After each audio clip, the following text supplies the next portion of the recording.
ഈ സുന്ദര ദിനത്തിൽ ഈ സന്തോഷം പങ്കുവയ്ക്കാനായി നിങ്ങളെല്ലാവരെയും ഞങ്ങൾ ഈ വീട്ടിലേക്ക് സ്വാഗതം ചെയ്തു കൊടുക്കുന്നു. ആദ്യമായി നമുക്ക് വധുവരന്മാരെ പരിചയപ്പെടാം. വരൻ ബിനീഷ് ബെന്നി, നേവിയിൽ ഉന്നതസ്ഥയിൽ ജോലി ചെയ്യുന്നു. വധു ലിയ ജോയ്, അദ്ദേഹം അതൊക്കെ ഇങ്ങനെ പറയുന്നു, അവരും നേവിയിൽ തന്നെ. അവരെന്ന് പറയണ്ട, വധു ലിയ ജോയ് നേവിയിൽ തന്നെ വർക്ക് ചെയ്യുന്നു.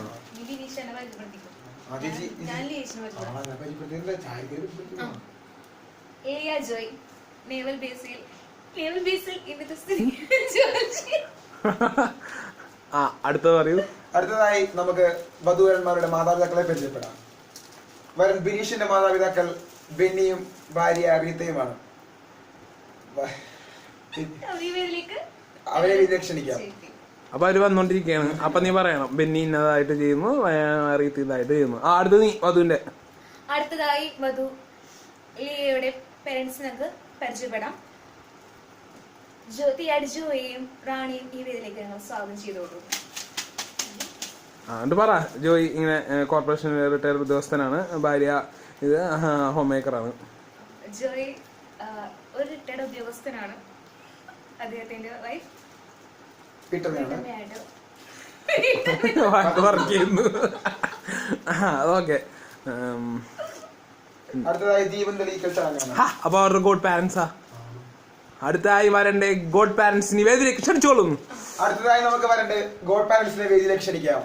അതുപോലെ തന്നെ ലിയയുടെ ഗോഡ് പാരന്റ്സിനെ ഈ വേദിയിലേക്ക് ക്ഷണിച്ചോളൂ. ഇനി അടുത്ത് ആദ്യമായി വധുവരന്മാരും അവരുടെ മാതാപിതാക്കളും ഗോഡ് പാരന്റ്സും ചേർന്ന് ദീപം തെളിയിക്കുന്ന ചടങ്ങ്. ഇനി വധുവരന്മാരും അവരുടെ മാതാപിതാക്കളും ഗോഡ് പാരന്റ്സ് ചേർന്ന് ദീപം തെളിയിക്കുന്ന ചടങ്ങാണ്.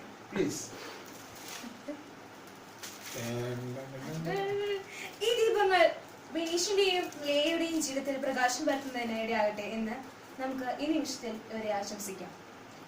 ഇനി കേക്ക് കട്ടിംഗ് സെറമണിക്കായി നമുക്ക് വധുവരന്മാരെ ക്ഷണിക്കാം.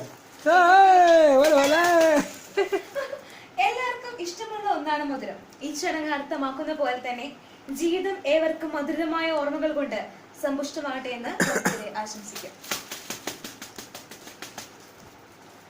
ഒക്കട്ടെ.